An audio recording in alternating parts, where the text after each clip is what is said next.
Flash Speaks back, man. You ain't gonna be going too long. Another video. On the way to the barbershop this morning, man, because your boy definitely need that. You know what I'm saying? We got to go live tonight. We got the Philadelphia Eagles. You know what I'm saying? Like, against the Green Bay Packers. I just watched something, man. Shady McCoy just got me hyped right now, man. He was on the new version of the show Speak they doing, the facilitator. You know, y'all already know that's probably my favorite show right now going on, because it's almost like an Eagle show. Like, Acho like to pretend like he not really an Eagle at heart. You know what I mean? Because I guess he has to balance out Shady. And then they used to have Joy, who used to be like a big Jalen Hurts-ish type of Eagle supporter, kind of. You know what I mean? She believes in the way we get down over here, and that's good. So now that Joy is gone, though, it's gonna be a little different, interesting. Today, the segment that I watched was good, got me hyped. Split. James Jones, of course, gonna go with his Packers. You know that. Acho went with Packers. Or now they had some guy on there, former Saint. Forgive me for forgetting who he is. Former Saint on there. So it's gonna be interesting, man. Like, what gets me though is most of the question marks for the Eagles are like, I don't know. But I'm not surprised. I know how people think. I know how people get down. When it comes to a quarterback like Jalen Hurts, he's just one of those guys, man, that's doubted. You know, I talked about this in the video that I did before. Jalen Hurts is just one of those quarterbacks that are just doubted. He doesn't fit the mold of what people have in their mind of what a quarterback is. You know, something that looks like Tom Brady or Peyton Manning. And then I get it. Those guys have won more than other guys. You know what I mean? Jalen Hurts isn't the height people think is the ideal height. He's not the don't have the play style that people think is ideal. They believe that that quarterback that got benched at Alabama is just trapped inside him somewhere, despite what he did. But I'm gonna tell y'all like this, man. Not only am I a Philadelphia Eagles fan, but I'm a big-time Jalen Hurts supporter, Jalen Hurts fan. And, like, it ain't just because he's the Eagles quarterback and I just ride with whoever. No, if I don't believe in the player, I'm not riding.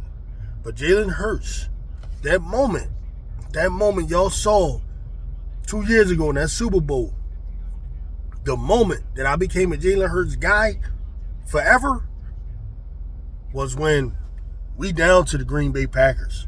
Our defense can't stop a nosebleed. Eagles get the ball. Jalen Hurts throws, long bomb, touchdown. Or not a touchdown, but a long bomb to Devontae Smith, who steps out of bounds. His balance is a little bit off. And then Jalen Hurts, we go in for the tush push joint. And then after that, we need a 2-point conversion in order to tie it up. Jalen Hurts ran to his left, got that 2-point conversion. Yeah, that's my dude right there. That's my dude right there. That's the dude that's different from Donovan. That's the dude that's different from Randall. And I like both Donovan and Randall. Randall, talent-wise, I like a little bit more so. Donovan had better structure around him. I don't believe Donovan McNabb was a better quarterback than Randall Cunningham per se. I believe Donovan McNabb had better structure around him. You know, Randall Cunningham, for those of y'all that remember, that's the OG, you know, who made it cool to even play the way these guys are playing. That's not to say there weren't quarterbacks that scrambled before him. I'm not that naive, but Randall, you know, was looked at as the ultimate weapon. You know, he did it in those 80s, during those years where, like, you know, football really was starting to, you know, NFL was big, but that's for another day. But Randall Cunningham was, I think, the most talented. McNabb had the best structure around him and just enough talent. And then Jalen Hurts, I think, is going to be the one, man. He's the one that has that the clutch it factor.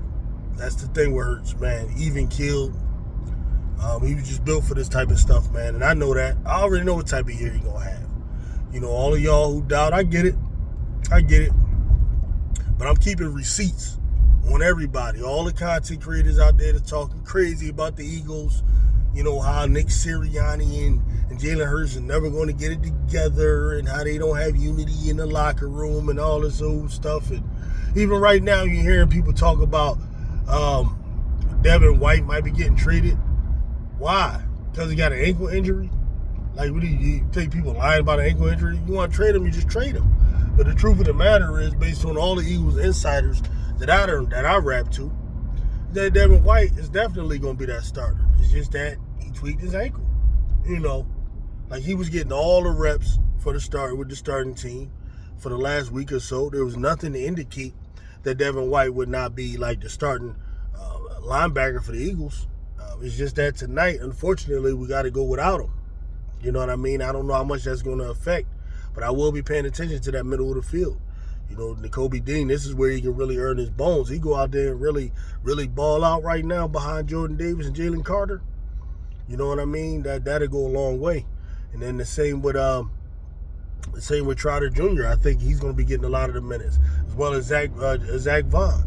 The former New Orleans Saint. Vic Fangio likes his length. So that's good.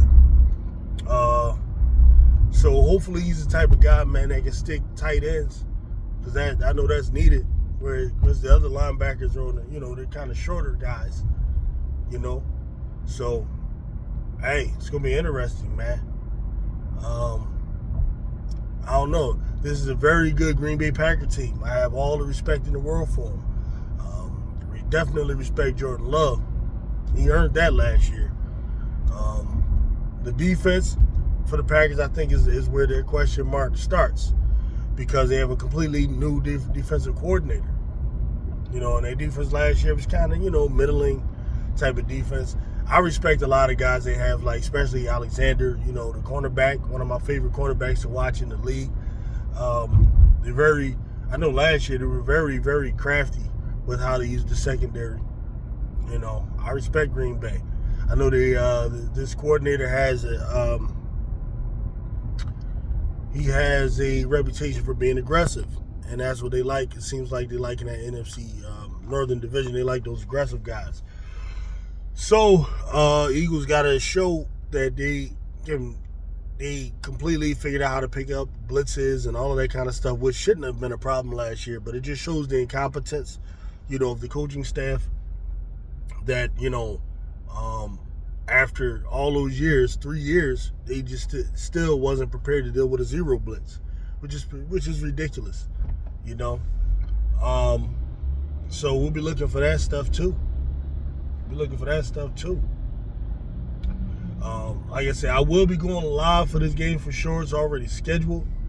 Hope to see as many of y'all come through as possible. It's gonna be fun, a good time. Yeah, man, I'm gonna have my man come through, a couple of guests come through, my homie. We're gonna have that going on. Also, in the WNBA, you got Chicago Sky playing tonight, hopefully. And what I'm hearing is Kennedy Carter is back. Shout out to Showtime on Point, who was the first person who broke it to me. His video was the first thing that indicated to me that she was playing back. A nice video. Y'all go check that out. Kennedy's talking like she ready to go. I probably will not be seeing that game tonight. I'll be watching probably after the Eagles game and watch the replay. So I don't quite know when my commentary for that game will be. But it'll probably be sometime, tomorrow, what have you. But as for tonight, man, we got Eagles, Packers. That's where I'm going to be. About to head up in the barbershop real quick so I don't be looking crazy on the live. I'll get with y'all later, man. Peace out.